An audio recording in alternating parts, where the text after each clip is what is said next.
Welcome back to the channel, everybody. If you are not subscribed, you should be subscribed. We got all kinds of cool stuff going on for the Sea-Doos this year, so if that's what you're into, this would be a good channel for that. Working on doing a parts haul video over the parts I've been collecting over the last couple of months. Get ready for 2026 riding season. So, got my buddy's white Sea-Doo XP 95 and then my yellow 787 over here. So we're going to go over a parts haul. So yeah, if you guys have seen on the channel before, which if you're not subscribed, you should be, you'll see a lot more of this stuff. I started with this jet ski. We bought it off a guy who said that the engine was seized, and that turned out to be wrong. The jet pump actually was the problem. So when we got it, he said that the engine turned over by hand, but he didn't know if it ran just because he hadn't run it after he yanked the jet pump. The jet pump was toast, so he threw it away, and we had to go find one of our own, which was no problem. We did end up finding a jet pump for it, and a guy in Pennsylvania actually took care of us. So, yeah, we took care of that. So the other thing is, it looks like he kind of did like a half fix on the Welsh plug in there.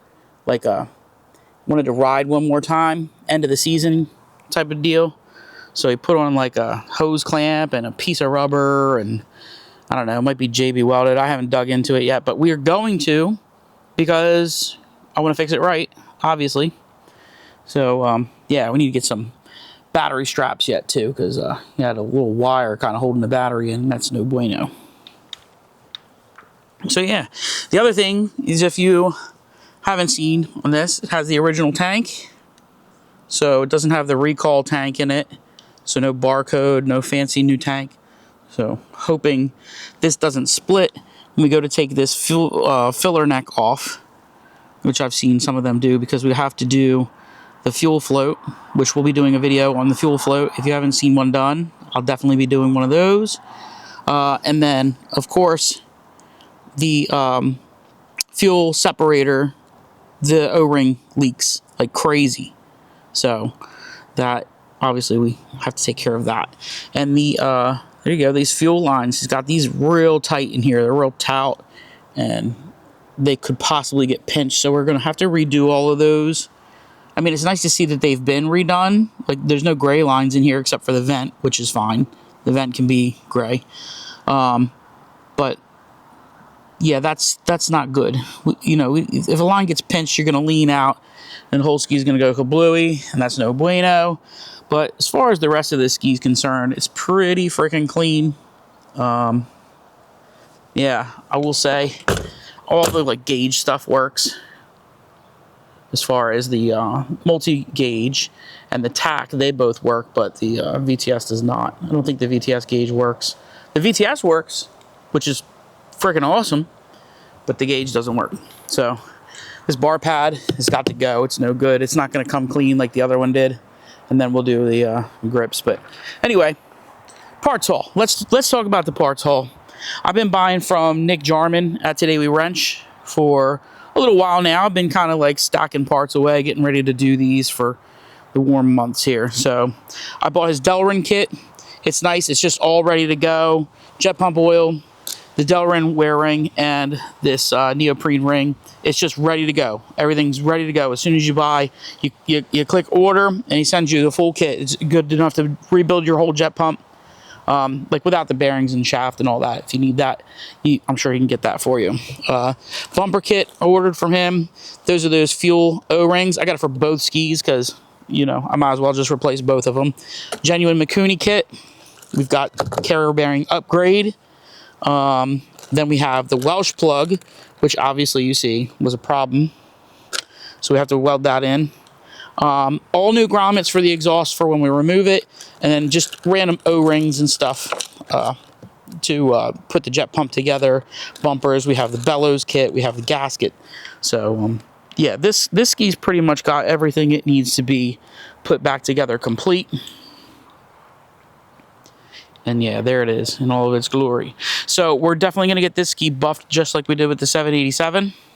We're going to take all the decals off, have it buffed, and then we're going to put brand new OEM decals on it. So it'll look just like this, but it'll be brand new.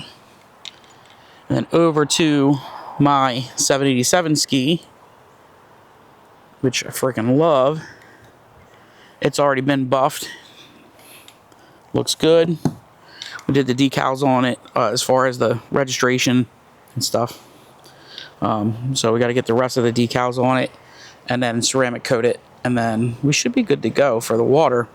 I got all the parts on here that I got to put on still. So Nick Jarman sent me this beautiful R&D plenum. So this is nice. He had this powder coated. It looks fantastic. Big fan. We have the Delrin kit, right? Same as the other one. We have the oil filter, ray valve kit. So that's got to go on to make sure those ray valves stay nice. We have pusher cone. So it's got the little spring in there. Keep tension on the jet pump. Got a new O-ring. I have a regulator, voltage regulator. I don't know for sure if my ski needs this. There was some surging going on originally. So yeah, I mean, that could have something to do with it. It's one of those things that you can look at. If your ski's not charging, it's something that you're going to want to replace and see if that fixes the problem. So that's something to look out for. Carrier bearing upgrade. So we got rid of the carbon seal, went with the carrier bearing. It's just a little bit more reliable. And I mean, it's easy to service. So I ended up going with that. So here we go. They got the OEM tachometer. My speedometer doesn't function. Neither does my VTS gauge or my VTS for that matter. My multi-gauge works fine, so that's good. But I figured I would get rid of the speedo, put in an OEM style tack. I could go with the little tiny tack that everyone seems to get, but I kind of just wanted to have one that went in the factory spot. Bumpers, O-rings, that sort of thing. What is that? Oh, that's for the tack. So we have the VTS trim fix, which I feel like some people say is a good kit. I kind of want to try and see if I can find like a regular VTS that's just in good shape, so I can just kind of like plug and play OEM. But if not, I have that. And then we have pop-off pressure tester and another bellows to try and save VTS, you know. And then I have this really cool R&D scoop grate, which looks pretty awesome. That's a pretty heavy duty one. But yeah. Anyway, so that's part of the haul that we got here this last time from Nick Jarman. And I want to say a huge thanks to Nick Jarman at Today We Wrench and Jarman Power Sports, because he's been nothing but great as far as getting these things out to me and you know, advice and stuff. We've got a Scat Track impeller, which is already in a jet pump that I have, but the jet pump that I pulled off of this had some issues, and we had to cut on it a little bit. So Nick Jarman also sent me a jet pump that I could throw this impeller in. So I had to grab another wearing kit because I had already put one in there. So it's all good. It all works out, right? Gotta make everything nice. Can't just put everything in there, and if it doesn't work, it doesn't work. So, but yeah, there it is, the 787 ski and the 717 XP. So if you guys have any questions, or like I said, if you guys like this stuff, you know, like, comment, subscribe, and we'll hang out more.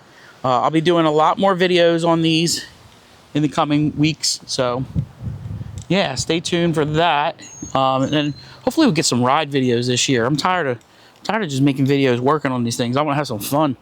But yeah, thanks again for tuning in on the channel, and we'll catch up with you next time. We'll see you later.